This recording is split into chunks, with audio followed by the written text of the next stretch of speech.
Birthday আমার আজকে যে বার্থডে আমার পাবো না একটুও ছাড় টাকা শেষ হবে আমার আমি সকালে উঠি। আজকের দিনটা আমার জীবনের অনেক বেশি স্পেশাল, কারণ আজকে মিঠির 2 বছর পূর্ণ হলো। প্রথম জন্মদিনটা বাসায় করলো, এবারে দ্বিতীয় জন্মদিনটাও বাইরে করেছি। আজকে ফার্স্ট বারের মতো আজওয়ার কেক ট্রাই করবো, কারণ এর আগে কখনো আজওয়ার কেক ট্রাই করা হয় নাই, তাই ভাবলাম আজকে এখান থেকে কেক নিব। কিন্তু দুঃখের বিষয় হলুদ কালারের কোনো কেকই ছিল না, আর মিঠির যে বার্থডে আমার এটা মনেও ছিল না, তাহলে আমি পেজ থেকে অর্ডার করতাম মিঠি টাইপের একটা কোনো কেক। দেন কেয়ার করার তো ভ্যানিলা ফ্লেভারের একটা কেক নিয়ে নিছি। ভাবছিলাম মিঠিকে নিয়ে আজকে একটু ঘুরবো, কিন্তু বাইরে প্রচুর মানুষ আর প্রচুর রকমের গরম ছিল, ওই জন্য বাইরে বসিনি, রেস্টুরেন্টের মধ্যেই বসে গেছে। আর মিঠি তো অনেক বেশি এক্সাইটেড ছিল, ওর রেস্টুরেন্টে আসলে অনেক বেশি খুশি হয়ে যায়। তো যত সমস্যা সব একসাথেই, কোনো জায়গায় ক্যান্ডেল পাইতেছিলাম না মনের মতো, তো লাস্টলি এই ব্লাস্ট ক্যান্ডেলগুলোকে নিতে হয়েছে। আর এটা জ্বালাইতে গিয়ে মনে হয় আমার আপু আধা ঘন্টা টাইম ওয়েস্ট করে ফেলছে।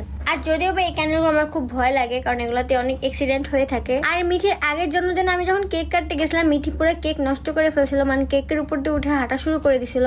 বাট এটাতে অনেক শান্তভাবেই তাকায় আছে, মানে ও বুঝতেছে যে এটার বার্থডে।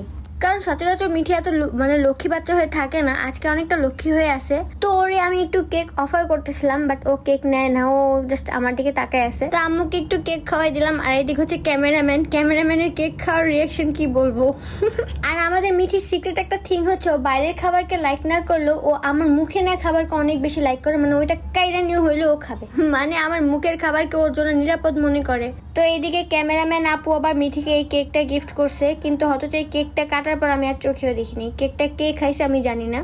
বাট কেকের টেস্টটা খুবই ফালতু ছিল। এর আগে যে পাউন্ড কেকটা কাটছে ওটা অনেক মজা ছিল, বাট এই ছোট পেস্ট্রি কেকটা খুবই বাজে। মানে ওকে এভাবে কেক অফার করলে ও খাবে না, আমার মুখে যে লাগাইছিস তখন ঠিকই কেক খাবে, মানে এটা হচ্ছে ওর সিক্রেট একটা হ্যাবিট। ক্রিম দিয়ে পুরো থুতনি মাখাই ফেলছে, মানে ওরা দেখলে মনে হচ্ছে কি আজ তো কেকটা মনে হয় ওই খাইছে। কিন্তু হঠাৎ করে আমার কোলে থাকতে চাইতেছে না, আমার নামার জন্য পাগল হয়ে গেছে। পরে দেখি যে ওই যে লবণের কোটা দেখে এরকম করতেছে, মানে ও লবণ অনেক লাইক করে, তো ওই কোটা দেখে নামার জন্য পাগল হয়ে গেছে। তো এদিকে খাবার ঠান্ডা হয়ে যেতেছিল, আর ওর আম্মুর মাথা উঠে আমরা খাবার খাইতেছিলাম। তো আপু আবার ওকে একটু চিকেন অফার করতেছিল, তো চিকেনটা অনেক লাইক করে। আর খাবার যখন ইয়ামি ফিল হয় ওর কাছে, তখন ও ওইভাবে ডান্স করে, তার মানে খাবারটা মজা হয়েছে। দেন খাবার খেয়ে বাসায় চলে আসি। আর এগুলো হচ্ছে মিঠির বার্থডে গিফট, যদিও বা গিফট গুলো আগেই কেনা হয়ে গেছিল, আমি ভিডিও করে রাখছিলাম জাস্ট। আর এগুলো মেনলি পাখিদের টয়। মিঠি যেহেতু খাঁচায় থাকতে চায় না, তো ওকে খাঁচায় রাখার জন্য এই টয় গুলো আমি একটা পেজ থেকে অর্ডার করছি। এখানে অনেক সুন্দর সুন্দর খেলনা আছে।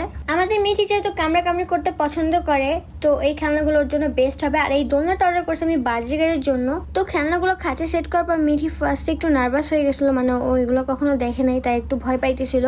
বাট 2 দিন পর ঠিক হয়ে গেছে, ওগুলো এখন খেলে, খাঁচা থেকে খুব একটা বের হইতে চায় না, ডাকাডাকি খুব কম করে। তো সবকিছু মিলে আজকে দিনটা অনেক ভালো গেছে। দেন ভিডিও আর কন্টিনিউ করবো না, তো সবাই মিঠির জন্য দোয়া করবো, আল্লাহ যেন ওকে অনেক বেশি নেখায়েত দান করে।